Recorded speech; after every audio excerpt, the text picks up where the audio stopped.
The City of Gonaway by Ambrose Bierce. I was born poor because of honest parents, and until I was 23 years old never knew the possibility of happiness latent in another person's coin. At that time, Providence threw me into a deep sleep and revealed to me in a dream of the folly of labor. "Behold," said a vision of a holy hermit, "the poverty and squalor of your lot, and listen to the teachings of nature. You rise in the morning from your pallet of straw and go forth to your daily labor in the fields. The flowers nod their heads in friendly salutation as you pass. The lark greets you with a burst of song. The early sun sheds his temperate beams upon you, and from the dewy grass you inhale an atmosphere cool and grateful to your lungs. All nature seems to salute you with the joy of generous servant welcoming a faithful master. You are in harmony with her gentlest mood, and your soul sings within you. You begin your daily task at the plow, hopeful that the noonday will fulfill the promise of the morn, maturing the charms of the landscape and confirming its benediction upon your spirit. You follow the plow until fatigue invites repose, and seating yourself upon the earth at the end of your furrow, you expect to enjoy in fullness the delights of which you did but taste. Alas, the sun has climbed in a brazen sky, and its beams are become a torrent.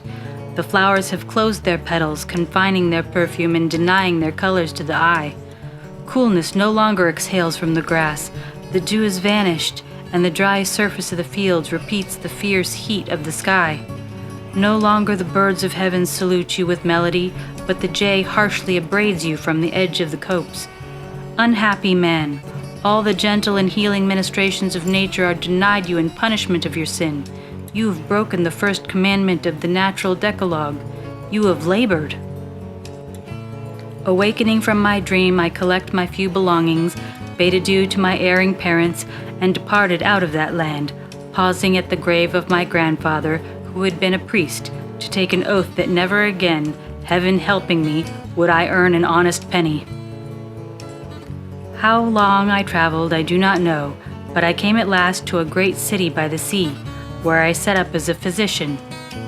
The name of that place I do not now remember, for such were my activity and renown in my new profession that the alderman, moved by pressure of public opinion, altered it, and thenceforth the place was known as the City of the Gonaway.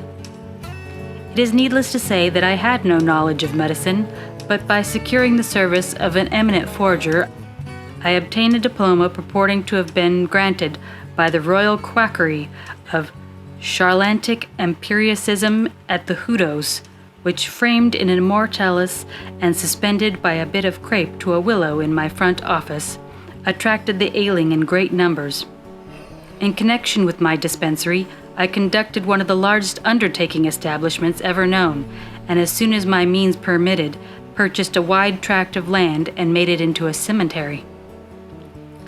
I owned also some very profitable marble works on the other side of the gateway to the cemetery, and on the other an extensive flower garden. My mourner's emporium was patronized by the beauty, fashion, and sorrow of the city. In short, I was in a very prosperous way of business, and within a year was able to send for my parents and establish my old father very comfortably as a receiver of stolen goods, an act which I confess was saved from the reproach of filial gratitude only by my exaction of all the profits. But the vicissitudes of fortune are avoidable only by practice of the sternest indigence. Human foresight cannot provide against the envy of the gods and the tireless machinations of fate.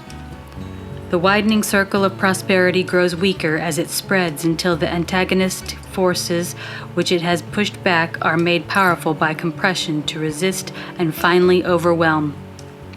So great grew the renown of my skill in medicine that patients were brought to me from all the four corners of the globe. Burdensome invalids whose tardiness in dying was a perpetual grief to their friends.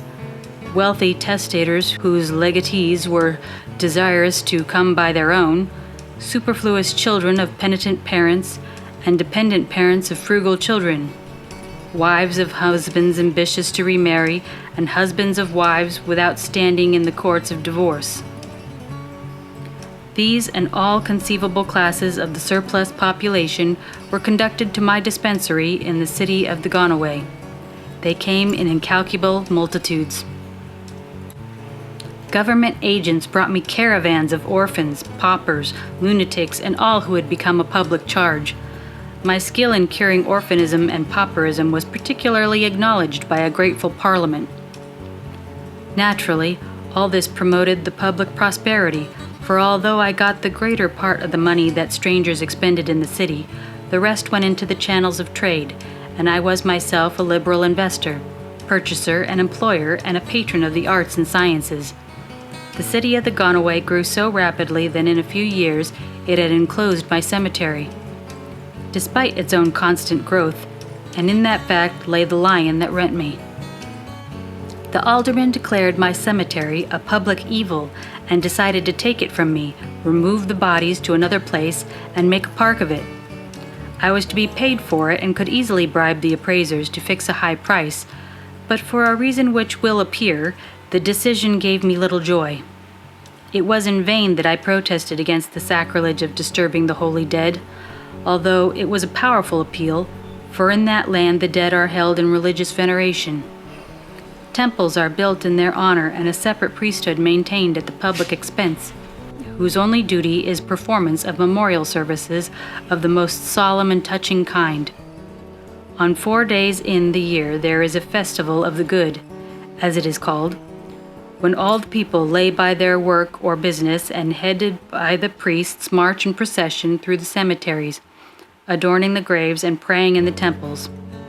However bad a man's life may be, it is believed that when dead he enters into a state of eternal and inexpressible happiness. To signify a doubt of this is an offense punishable by death.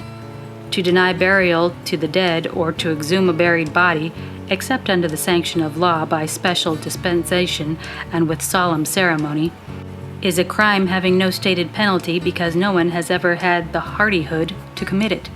All these considerations were in my favor, yet so well assured were the people and their civic officers that my cemetery was injurious to the public health that it was condemned and appraised, and with terror in my heart I received 3 times its value and began to settle up my affairs with all speed. A week later was the day appointed for the formal inauguration of the ceremony of removing the bodies. The day was fine, and the entire population of the city and surrounding country was present at the imposing religious rites. These were directed by the mortuary priesthood in full canonicals. There was proprietary sacrifice in the temple of the once, followed by a processional pageant of great splendor ending at the cemetery. The great mayor in his robe of state led the procession. He was armed with a golden spade and followed by 100 male and female singers, clad all in white and chanting the hymn to the Gonaway. Behind these came the minor priesthood of the temples and all the civic authorities, habited in their official apparel, each carrying a living pig as an offering to the gods of the dead. Of the many divisions of the line, the last was formed by the populace, with uncovered heads, sifting dust into their hair in token of humility. In front of the mortuary chapel in the midst of the necropolis, the supreme priest stood in gorgeous vestments, supported on each hand by a line of bishops and other high dignitaries of his prelacy, all frowning with the utmost austerity. As the great mayor paused in the presence, the minor clergy, the civic authorities, the choir and populace closed in and encompassed the spot. The great mayor, laying his golden spade at the feet of the supreme priest, knelt in silence. "Why comest thou here, presumptuous mortal?" said the supreme priest in clear, deliberate tones. "Is it thy unhallowed purpose with this implement to uncover the mysteries of death and break the repose of the good?" The great mayor, still kneeling, drew from his robe a document with portentous seals. "Behold, O ineffable, thy servant, having warrant of his people, entreateth at thy holy hands the custody of the good, to the end and purpose that they lie in fitter earth, by consecration duly prepared against their coming." With that he placed in the sacerdotal hands the order of the council of the aldermen decreeing the removal. Merely touching the parchment, the supreme priest passed it to the head necropolitan at his side, and raised his hands, relaxed the severity of his countenance, and exclaimed, "The gods comply." Down the line of prelates on either side, his gesture, look, and words were successfully repeated. The great mayor rose to his feet. The choir began a solemn chant, and opportunely a funeral car drawn by 10 white horses with black plumes rolled in at the gate and made its way through the parting crowd to the grave selected for the occasion, that of a high official who I had treated for chronic incumbency. The great mayor touched the grave with his golden spade, which he then presented to the supreme priest, and 2 stalwart diggers with iron ones set vigorously to work. At that moment I was observed to leave the cemetery and the country. For a report of the rest of the proceedings I am indebted to my sainted father, who related it in a letter to me, written in the jail the night before he had the irreparable misfortune to take the kink out of a rope. As the workmen proceeded with their excavation, 4 bishops stationed themselves at the corners of the grave, and in the profound silence of the multitude, broken otherwise only by the harsh grinding sounds of spades, repeated continuously one after another, the solemn invocations and responses from the ritual of the disturbed, imploring the blessed brother to forgive. But the blessed brother was not there.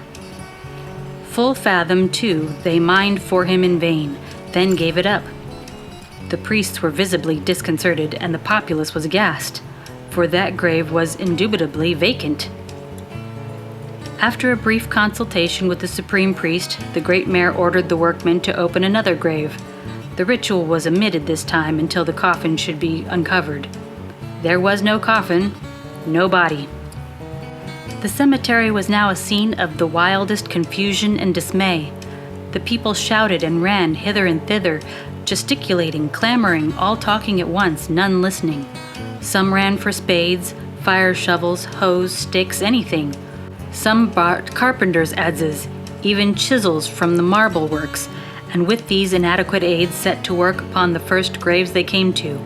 Others fell upon the mounds with their bare hands, scraping away the earth as eagerly as dogs digging for marmots. Before nightfall, the surface of the greater part of the cemetery had been upturned.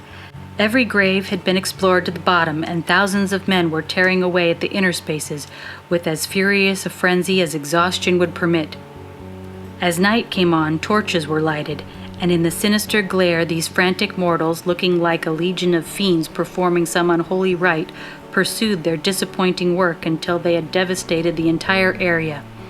But not a body did they find, not even a coffin.